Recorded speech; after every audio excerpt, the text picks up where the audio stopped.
turma, tudo bem? Então, nós vamos a mais uma aula aqui, né, pela gravação. Lembrando que a disciplina é Introdução aos Métodos Matemáticos na Engenharia, sou a professora Elaine Ladislau, e a gente vai ver aqui EDO de primeira ordem, primeiro grau, o caso em que elas são redutíveis, tá? Esse daqui é o terceiro caso.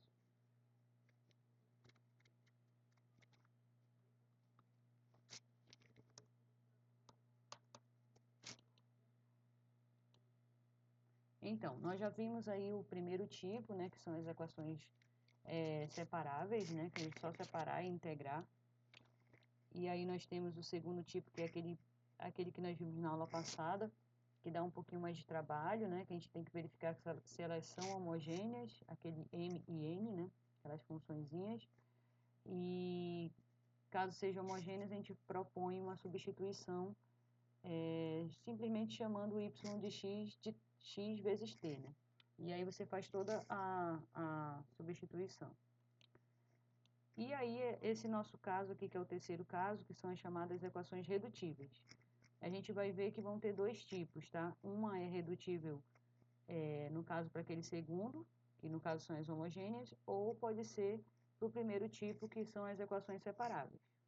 Então, ela pode se reduzir para o primeiro ou para o segundo. Então, aqui ficou um errinho, mas tudo bem. Então, o nosso terceiro tipo são as equações redutíveis, só lembrando que a equação de primeira ordem, primeiro grau, ela tem essa estruturazinha aqui. Claramente que, como não tem somente os termos com x e y aqui, né? Se fosse, possivelmente elas seriam homogêneas. Tem esses termozinhos aqui, C1 e C2, que são exatamente aqueles que nós temos que eliminar aqui nesse caso, tá? Então, só lembrando, A1, A2, B1, B2, C1 e C2 são tudo constantes aqui dentro. E o que a gente realmente vai querer eliminar são essas constantes aqui dentro. Esse artifício ele é bem válido, tá, pessoal?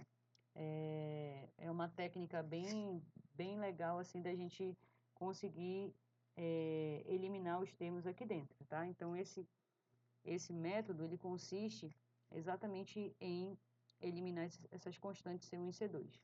Bem, alguns exemplos dessas equações do terceiro tipo, tá? Então, dy dx igual a 2x menos 3y menos 1 sobre 3x mais y menos 2, onde o que a gente realmente quer é eliminar essas duas constantes aqui, o menos 1 e o menos 2 aqui embaixo, certo? E esse segundo exemplo aqui, que está na forma aquela mdx mais ndy igual a zero, né? Ou seja, só fez aqui o meio pelos extremos e abriu aqui a equação. E aí nós temos novamente esse termo aqui, o m, né? Ele, tudo bem, tem um zero, mas o problema realmente é esse outro carinha aqui, que é o menos 1 que nós temos que eliminar, certo? Então, todas as vezes que nós percebermos que não tem só as variáveis aqui dentro, a gente vai ter que eliminar essas outras constantes que aparecem aqui. Então, o nosso método é exatamente fazer uma resolução de sistema, tá? O que a gente vai fazer? Tem essa equaçãozinha aqui que seria o m, né, sobre n. A gente vai montar um sisteminha aqui com essas equaçõezinhas, tá? Igualando a zero. Então, vai ficar esse sisteminha aqui que a gente acaba de ver aqui, ó, 1x mais b1y mais c1 igual a zero, e a 2x mais b2y mais c2 igual a zero.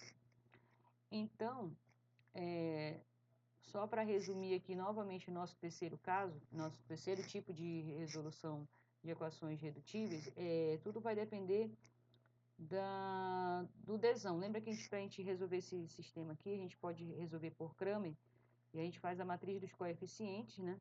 Que é A1, A2, B1, B2, está aqui o determinante, e tudo vai depender desse determinantezinho aqui.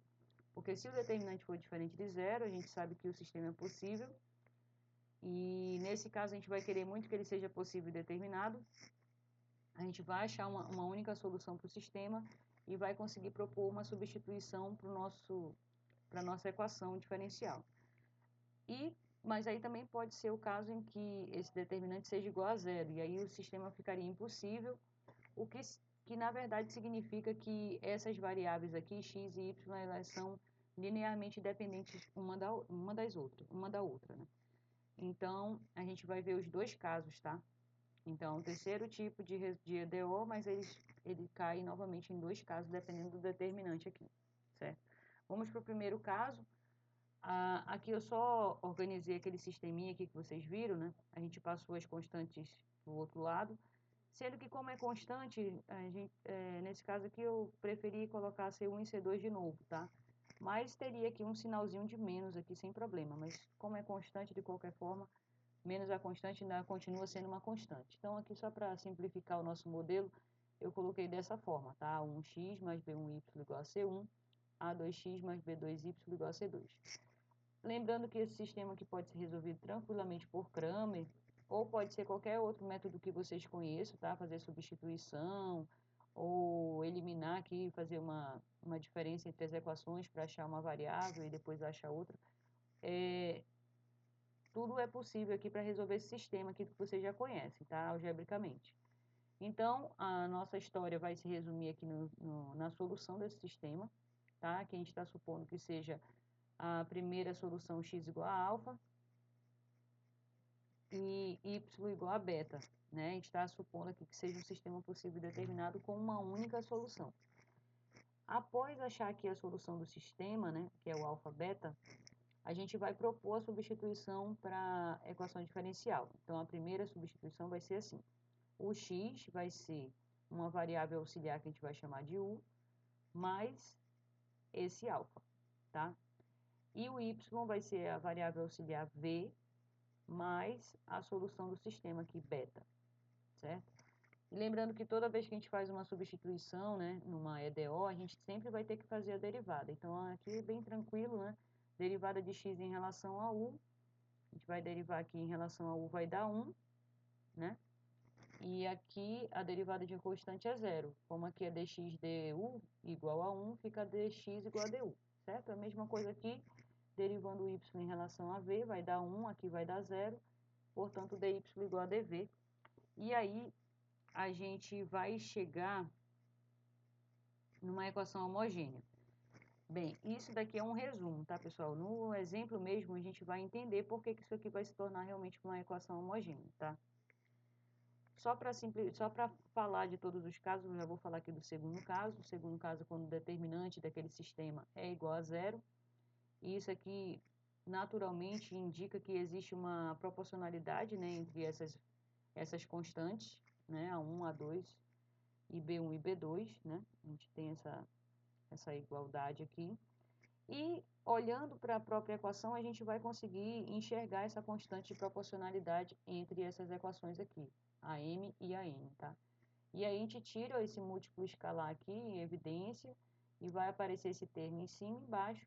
E é exatamente esse termo que aparece em cima e embaixo que vai ser a nossa proposta de fazer a nossa substituição aqui, chamando isso daqui de t, certo? Lembrando que t a gente está supondo que ainda é uma função que depende de x, tá? E aí nós vamos fazer a derivada, né, disso daqui em relação a x, beleza?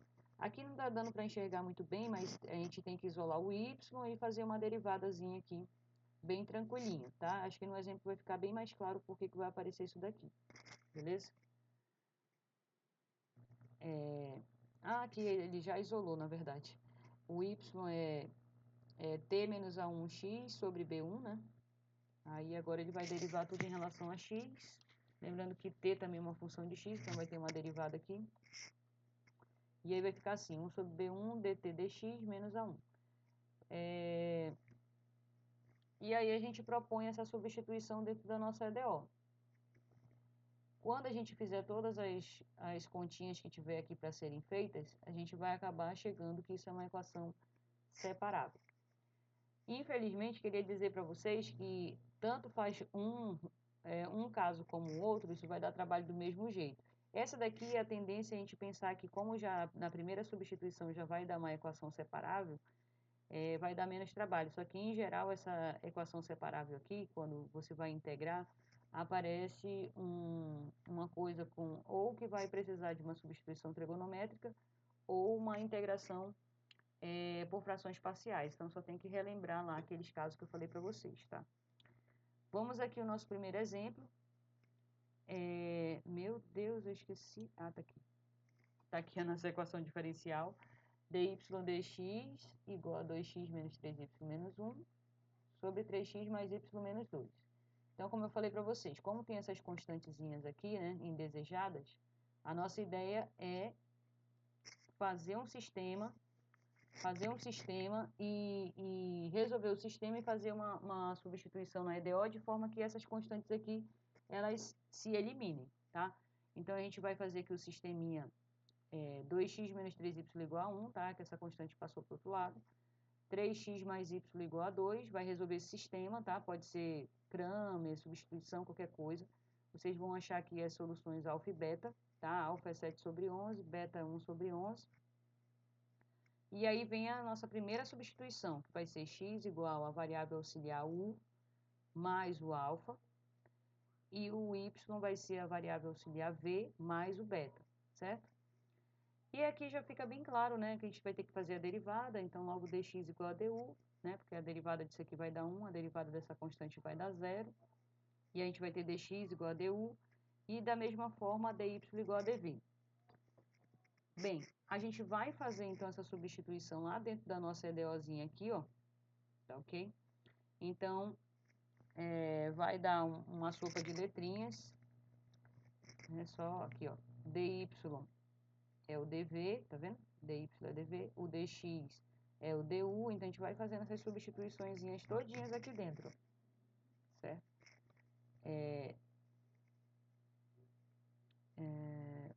Duas vezes o x, vai substituir esse cara aqui dentro, menos 3 vezes o y, menos 1.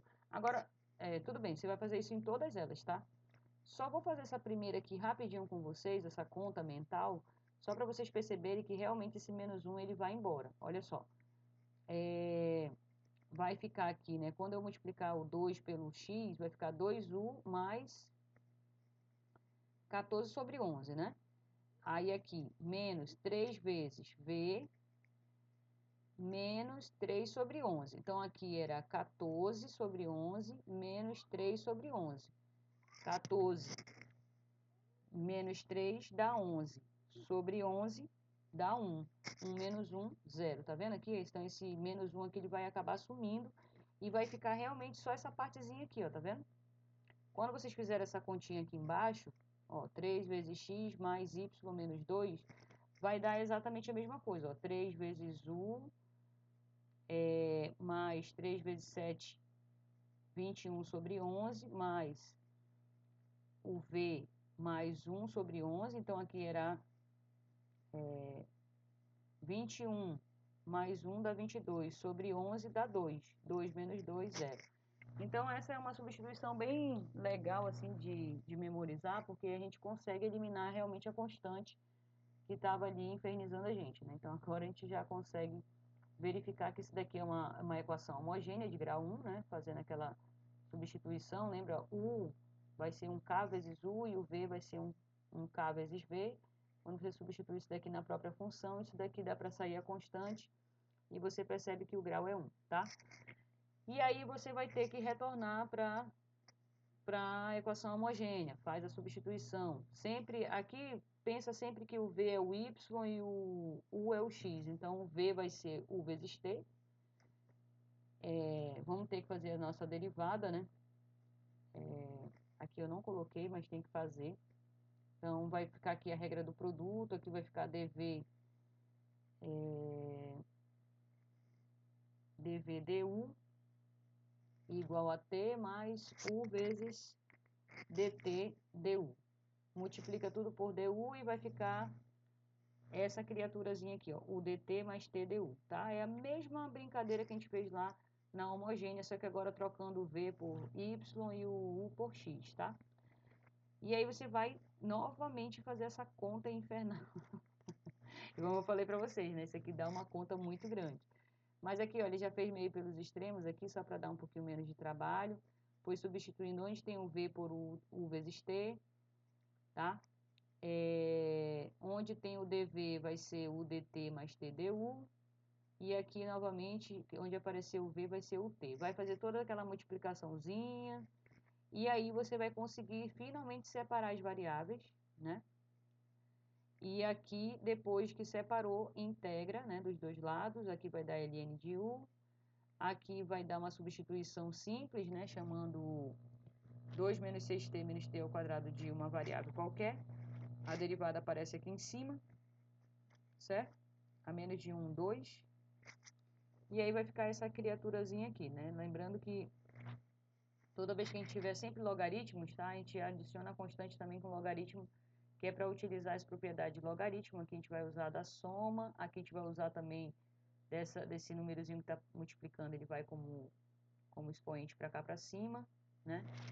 E aí fica todo mundo no log, log de um lado, log do outro, cancela, e aí você vai ter aqui essa brincadeirinha aqui desse lado. Seria bom vocês tentarem fazer aqui, aglutinar esses logaritmos para chegar nessa equação mais resumida, tá? Só que aí não acaba, porque você vai ter que voltar com as suas variáveis originais, tá?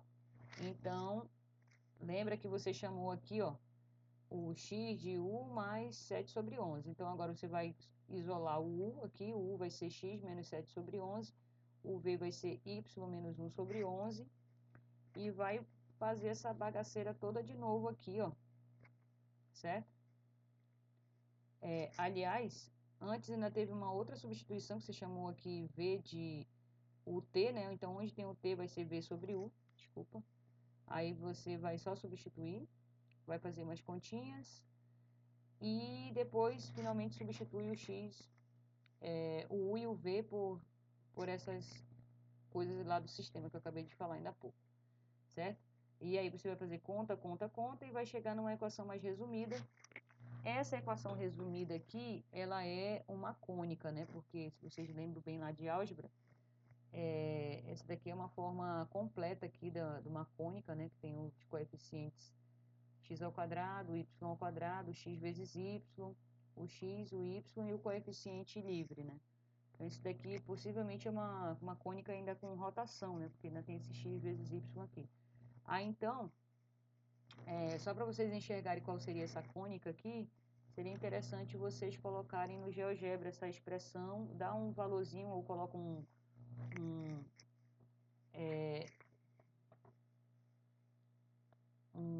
uma coisa aqui para variar, né? Meu Deus, esqueci o nome. Daqui a pouco mais eu posso até abrir aqui o GeoGebra para vocês verem. Tipo, você pode colocar uma linha aqui para esse f ficar variando, né? Uma variação do f e fazer essa expressão. Ou dar um valor para o f mesmo, qualquer, e verificar qual é essa cônica aqui, tá? Bem, esse outro aqui já é novamente com esses coeficientezinhos aqui, só que o que acontece? Quando você vai resolver o sistema, né?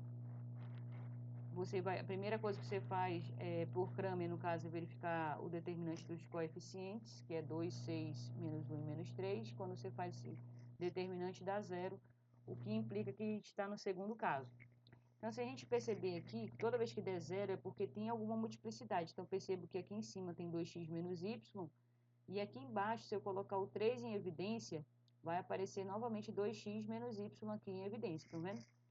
Então, quando tem isso, é porque está no segundo caso, e a gente vai pegar essa parte que está se repetindo em cima e embaixo e vai propor a nossa substituição, que é chamando de t.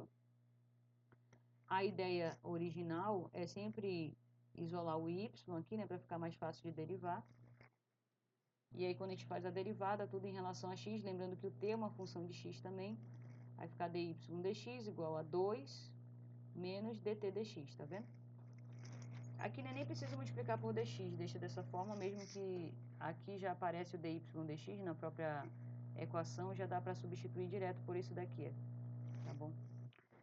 E aí a gente vai fazer então a nossa substituição, tá, pessoal? dy dx é 2 menos dt dx, tá aqui, ó. Aqui é 2x menos y, que é a nossa proposta de substituição, que é o t mais 1. Aqui embaixo ficou o 3 em evidência. O que vai aparecer de novo é 2x menos y, que é o t, então vai ficar 3t menos 1. E aí, arrumando aqui, né, coloca esse 2 para lá, passa o t, faz toda essa brincadeira aqui de arrumar, tirar MMC, e você chega numa equaçãozinha dessa. tá? Aqui já é uma equação separável, porque se vocês perceberem, desse lado aqui tem tudo com t, só, no caso passa tudo para lá, para o t, e para cá deixa todo mundo com x, tá? Já é uma equação separável, só que o único problema é que essa integral aqui, ela é uma integral que dá um pouquinho de trabalho, né? Ela é por partes, nesse caso, como tem o mesmo coeficiente em cima e embaixo, você vai ter que fazer uma divisão de polinômios. Aí, fazendo a divisão de polinômios, você depois faz aquele teorema do quociente resto, né? Que é o dividendo igual ao divisor vezes o quociente mais o resto. Aí você faz o divisor sobre o quociente e vai dar essa expressãozinha aqui que ele já colocou direto aqui. Então, no lugar dessa fração, a gente substitui por esse pedaço aqui, que é mais simples de ser solucionado, tá? Aqui é uma integralzinha bem simples, sai a constante, integral de dt é o próprio t. Aqui também vai dar o logaritmo de 5t menos 3. E vai arrumando, somando a constante, blá, blá, blá, tá bom? E aqui você só não pode esquecer de retornar com a tua primeira substituição, tá, pessoal? Deixa eu só ver o que ele fez aqui. Ah, tá. Ele só tá arrumando mesmo, só multiplicou por 25 depois. Aqui ainda arrumou um pouquinho mais. Deixa eu só ver qual foi a nossa substituição aqui. Ah, tá. Onde tinha o t, você vai colocar 2x menos y, porque lembra, se a nossa equação começou nas variáveis x e y, não pode terminar no t, né, que não tem nada a ver. Então, por aqui, ó, aqui ele substituiu o t, ó, tá vendo? 2x menos y, 5 vezes o t, aí ele já fez a multiplicação, menos 3, e foi arrumando até chegar numa equação mais original aqui, tá? Esse caso aqui vocês também podem enxergar no GeoGebra, colocar essa expressão e dar um valor arbitrário aqui para a constante, ou faz um controle deslizante, isso que eu queria lembrar ainda agora. Para essa constante, vocês podem mexer aqui a constante e verificar o que dá essa equação aqui, que pode gerar uma curva, né? Uma função, ou pode ser alguma coisa em relação a de cônicas, né? Ou quádricas, nesse caso aqui cônicas. Bem, então esses dois modelos eles dão bastante trabalho. Eu sugiro que vocês coloquem a mão na massa, certo? E aí, pessoal, já antecipando aí o que eu ia fazer em sala de aula, falar desse exercício avaliativo, que eu vou colocar lá pelo Google Class uma mensagem, né, para vocês destacarem quem são os grupos de vocês, com até 4 pessoas. Aí eu vou escolher para cada grupo o número de questões que é do próprio livro, né, que eu vou selecionar para cada um de vocês fazer essa lista, tá? Lembrando que o máximo de informações que vocês colocarem nessa resolução é importante, tá? Então, por exemplo, pega o GeoGebra, coloca a figurinha lá, coloca uma constante, tira o print, coloca isso dentro do documento, porque isso tudo vale ponto, tá? Porque não é só fazer a questão em si, eu quero que vocês entendam o que vocês estão fazendo, tá bom? E uma outra coisa é que eu só vou aceitar essa lista se for pelo Overleaf. Não sei se vocês já trabalharam, mas em geral a gente usa a versão online. Vou dar aqui um spoiler para vocês. Vocês vão colocar lá numa página web Overleaf e já vai abrir aqui para vocês essa tipo uma laranjinha aqui, Overleaf, tá? Vocês vão criar uma conta com um e-mail e uma senha, que já é padrão, né? E quando abrir já para vocês, depois que vocês fizerem a conta de vocês, já vai vir essa paginazinha aqui, que eu não coloquei ela toda, porque ela estava muito grande. Mas aqui, se vocês perceberem, já tem esse botãozinho verde aqui, que é propositalmente para você clicar aqui em cima, tá? E aí, quando você clica aqui em cima, vai aparecer aqui, ó, ou um projeto em branco, ou um exemplo de projeto. Você vai no exemplo de projeto, e aí já vai ter todas as configurações para vocês colocarem as equações matemáticas, inserir uma figura, colocar o cabeçalho, o rodapé. Então tá tudo bonitinho aqui nesse exemplo. O que vocês vão fazer é colocar os exemplos que vocês irão fazer todos nessa linguagem que é chamada LaTeX, tá? É uma linguagem mais realmente voltada para matemática, mas vocês podem misturar o português com a matemática, não vai ficar aquela coisa bem atrapalhada, tá? E inclusive nesse Overleaf, Eu não abri aqui, mas quando vocês forem ver lá, vai ter a página dividida em duas colunas. E uma parte, então, você processa, aperta no botãozinho lá para fazer para compilar, e já imediatamente do outro lado já aparece a folha em branco aqui que você já está montando. Então já vai aparecer o projeto de vocês aqui do outro lado. Terminou, você vai fazer o download e ele já vai vir em PDF e você acrescenta lá no Google Classic que vai estar lá na atividade. Tá bom, pessoal? É isso que eu tenho para falar para vocês. Boa aula!